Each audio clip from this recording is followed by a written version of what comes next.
See, it's kind of like this. Well, no, it ain't kind of like nothing. It is like this. Okay, you're supposed to be...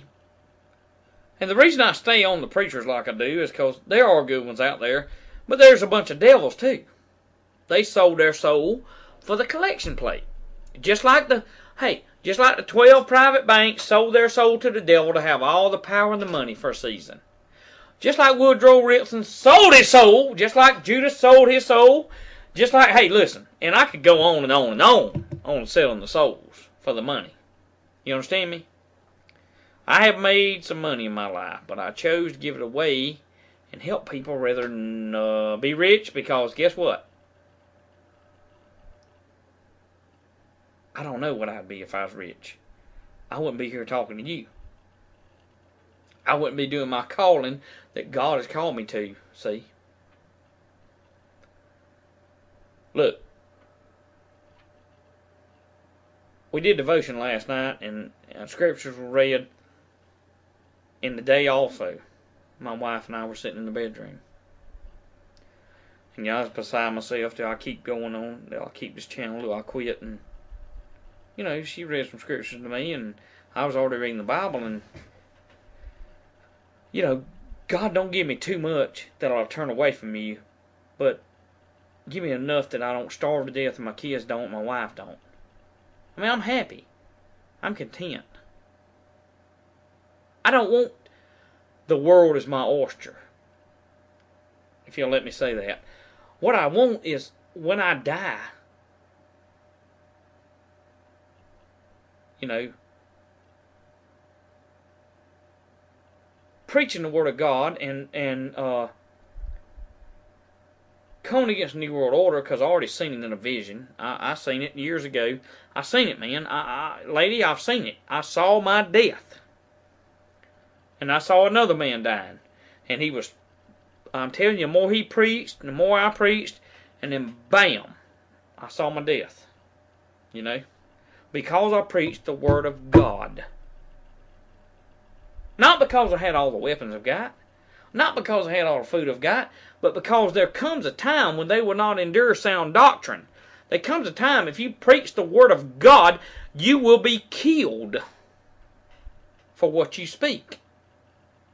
But I ain't worried about dying for what I speak. And the reason I'm so like I am, and y'all bear with me a minute, please, in my folly.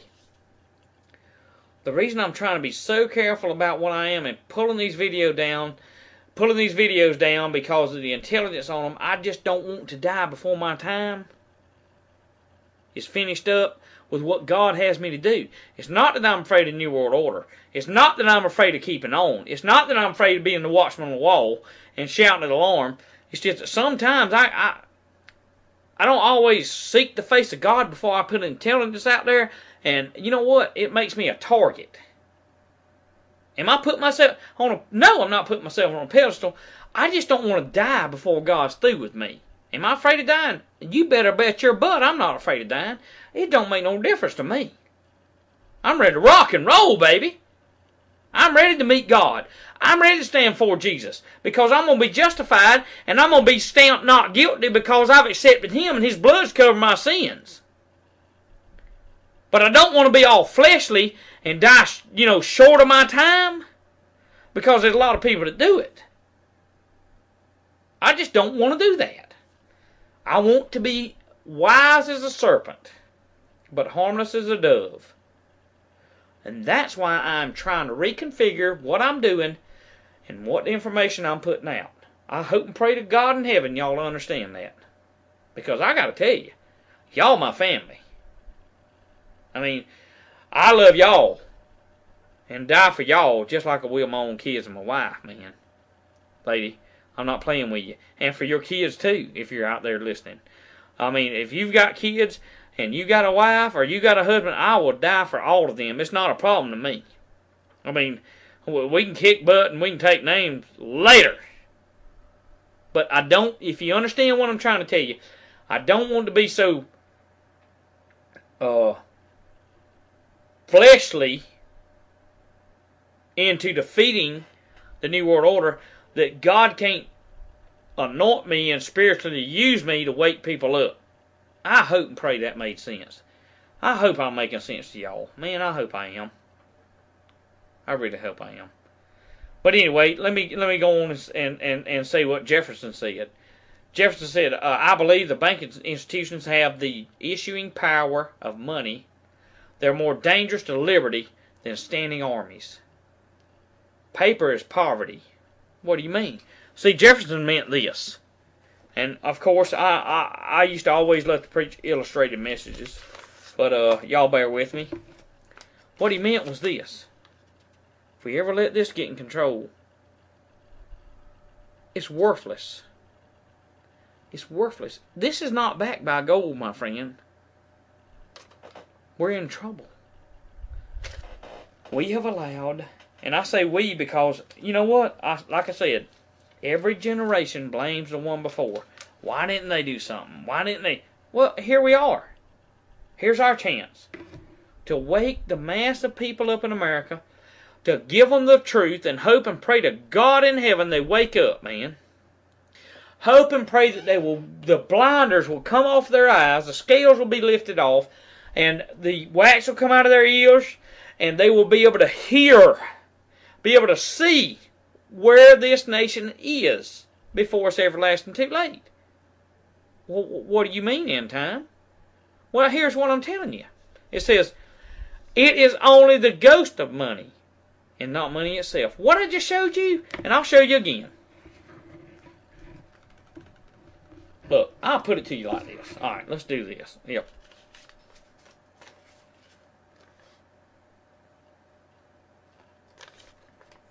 I told a $100 bill in my pocket, made 1977.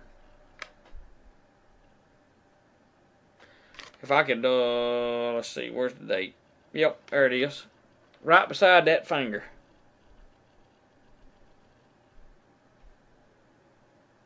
Okay. I also took this.